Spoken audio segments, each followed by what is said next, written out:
예, 여러분 반갑습니다. 홍규찬입니다. 이 강의를 이렇게 수강하시는 분들은 보통 두 가지 종류일 것 같아요. 지금 당장 목전에 면접을 앞두고 계신 분들도 계실 듯 하고요. 그 다음에는 이제 채용 프로세스 상에서 가장 중요한 면접에 대한 중요성을 미리 인지하시고 강의를 들으시는 분들로 판단됩니다. 자, 이 그림을 한번 봐주세요. 톱니바퀴가 보이죠? 여러분들은 이 기업이라는 조직에 들어가는 하나하나의 톱니바퀴입니다. 그럼 이 톱니바퀴의 가장 중요한 제1덕목은 뭘까요? 이런 색깔이 울긋불긋 화려한 톱니바퀴? 아니면 사파이어로 만들어져서 내구성이 출중한 톱니바퀴? 물론 그런 톱니바퀴도 중요하죠. 하지만 가장 중요한 톱니바퀴의 덕목은 기존에 있는 톱니바퀴들과 아구가 맞아야 됩니다. 그러니까 여러분들은 그분들을 만났을 때 너무나 다른 정치 색깔이나 이념들을 보여드리는 건 저는 옳지 못하다고 봐요. 왜냐하면 또 여러분들은 구직이라는 지금 활동에 놓여 있지 않습니까? 그 다음에 우리나라의 취업 시장은 여성 구직자들한테 절대적으로 불리한 시장입니다. 그러니까 남성분들은요, 여성분들하고 같이 얘기하시면서 그런 거 투정하시면 안 돼요. 여성들이 훨씬 힘듭니다. 우리나라 대기업들의 신입사원들의 남녀 성비가 여러분 보통 8대2입니다. 그러니까 얼마나 힘든지는 아시겠죠? 삼성 같은 그룹이 조금 많아서 7대3입니다. 여튼 절대적으로 불리해요. 그런데 기업에서 바라는 여성 인재상은 그러면 뭘까요?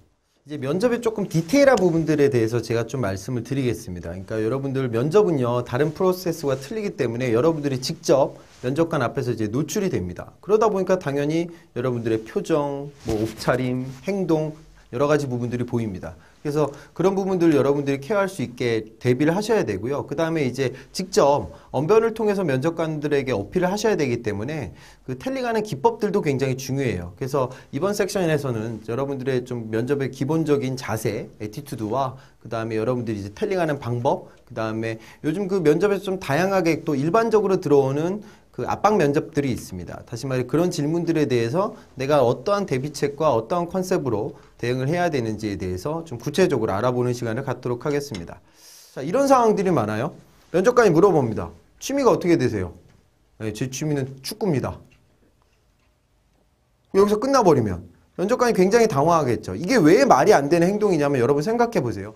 가끔 가다가는 진행 요원이 없을 때도 있습니다. 이렇게 좀 면접 상황은 굉장히 유동적이에요. 언제 어떤 상황이 발현될지 모릅니다.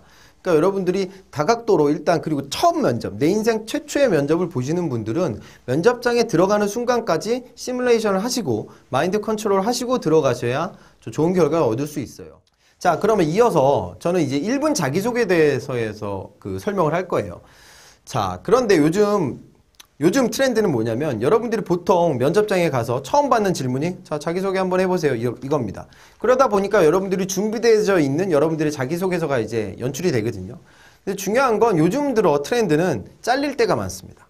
그러니까 여러분들 막 얘기하죠. To be a realist 막 얘기합니다. 그러면은 아유 그런 거 하지 마시고 그냥 편하게 하세요. 얘기는 뭡니까? 자, 면접관이 제가 아까 강의 때 계속 말씀드리고 있죠? 왜 내가 널 뽑아야 돼? 그럼 여러분들이 1분 자기소개의 핵심은 자, 당신이 나를 뽑아야 되는 가장 결정적인 이유를 처음서부터 던지시면 돼요. 그러니까 여기서 열정, 도전, 창의 이렇게 추상적인 얘기를 하면 질문할 것도 없습니다. 다시 말해 질문도 이끌어오면서 여러분들이 지금 이 자리에 왜 앉아 있는 그 이유에 대해서 구체적으로 어필하셨으면 좋겠습니다. 가장 좀 학생들이 좀 두려워하고 있는 것 중에 하나가 이거예요. 편입. 그러니까 지금 이 강의를 들으시는 분 중에서도 편입 이력이 계신 분들이 계실지도 모르는데 여러분 편입도 당연히 질문이 들어오겠죠. 편입은 도대체 왜 한 거냐? 그러면 솔직히 여러분 편입 왜 합니까? 대한민국에서. 이걸 꼭 명심하셨으면 좋겠어요. 여러분 진짜 실무에서 보면 그 PT 면접장의 여러분들의 실력은 대동소이해요. 그래서 때로는 아니 내가 신나게 PT 관련되는 PT 면접을 했는데 면접관들이 이 PT 내용과 관련되는 질문들은 안 물어보고 갑자기 뜬금없이 또 취미 특기가 어떻게 돼요? 이런 걸 물어본단 말이에요. 실제로 지금 그러고 있어요. 왜 그러냐면 두 가지 이유예요. 첫 번째는 여러분들의 답변의 퀄리티가 그렇게 높지 못합니다. 두 번째는 이런 거죠. 지금 주로 PT 면접장에 오시는 분들은 임원분이 오시는 경우는 거의 없어요. 대부분 실무진급이 옵니다. 근데 중요한 건 그러니까 이분들도 지겹단 말이에요. PT 시간도 길고 그 다음에 많은 학생들이 대부분 비슷비슷한 얘기를 하니까. 하지만 이분들이 집중하는 시기가 있습니다. 바로 언제냐? 기찬 휴대폰에 들어가는 소프트웨어에 치명적인 오류가 발생하여 3개월 후 출시가 불가능한 상황이다. 이때 당신은 신제품 출시를 지연시키고 완벽한 제품을 만들 것인가? 아니면 출시 후 AS를 강화할 것인가? 당신의 선택과 그 이유를 설명하시오. 문제는 굉장히 제가 좀 단촐하게 만들었습니다. 여러분들 한번 이 문제를 풀어보시고요. 잠시 후 제가 이것과 관련되는 솔루션을 제시해드리겠습니다.